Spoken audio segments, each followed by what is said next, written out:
శ్రీకాకుళం జిల్లా Ichchapuram railway station సమీపంలో అనుమానాస్పదంగా సంచరిస్తున్న ఒడిశాకు చెందిన వ్యక్తి వద్ద పోలీసులు 8.5 కిలోల గంజాయిని స్వాధీనం చేసుకున్నట్లు శనివారం సీఐ చిన్నం నాయుడు విలేకరులతో తెలిపారు. ఒడిశా నుంచి గుజరాత్కు అక్రమంగా గంజాయి తరలిస్తున్నట్లు ఆయన తెలిపారు. మరోవైపు జిల్లా వ్యాప్తంగా పోలీసులు గంజాయి అక్రమ రవాణాపై ఉక్కుపాదం మోపిన విషయం తెలిసిందే.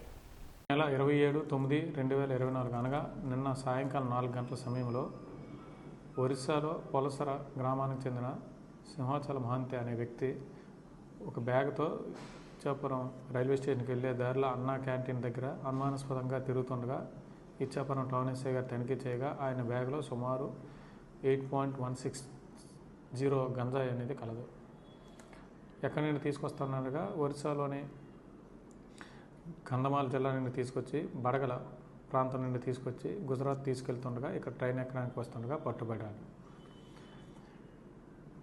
అతనిపైన కేసు నమోదు చేసి దర్యాప్తు చేసి ఆయన రిమాండ్ నిమిత్తం ఇచ్చాపురం జేఎంఎఫ్సీ కోర్టుకి తరలించడం జరుగుతుంది. ఈ దినం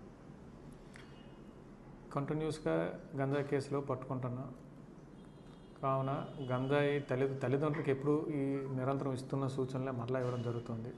పిల్లలకి మాత్రం వాళ్ళు సరైన మార్గంలో నడుస్తున్నారా లేదా, వాళ్ళు ఎటువంటి స్నేహాలు చేస్తున్నారు అనేది అబ్జర్వ్ చేయవలసిందిగా కోరుచున్నాం. మెయిన్ అనేది గంజాయి కన్జంప్షన్ అనేది కాలేజీ లెవెల్లోని డిగ్రీ నుంచి ఎక్కువ అవుతుంది. పిల్లలు ఏ సమయంలో ఏం చేస్తున్నారని కొంచెం వాళ్ళ నడవడి పైన ప్రత్యేక శ్రద్ధ పెట్టవలసిందిగా కోరుచున్నాం.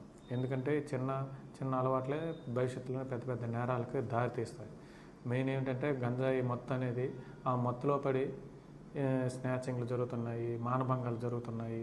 అప్పుడు ఎందుకంటే వాళ్ళ మెదడు మీద వాళ్ళ కంట్రోల్ కోల్పోయి అసాంఘిక కార్యక్రమాలు చాలా చేయడం జరుగుతుంది. కావున యువత అనేవాళ్ళు మత్తుకి దూరంగా ఉండవలసిందిగా కోరుచున్నాం.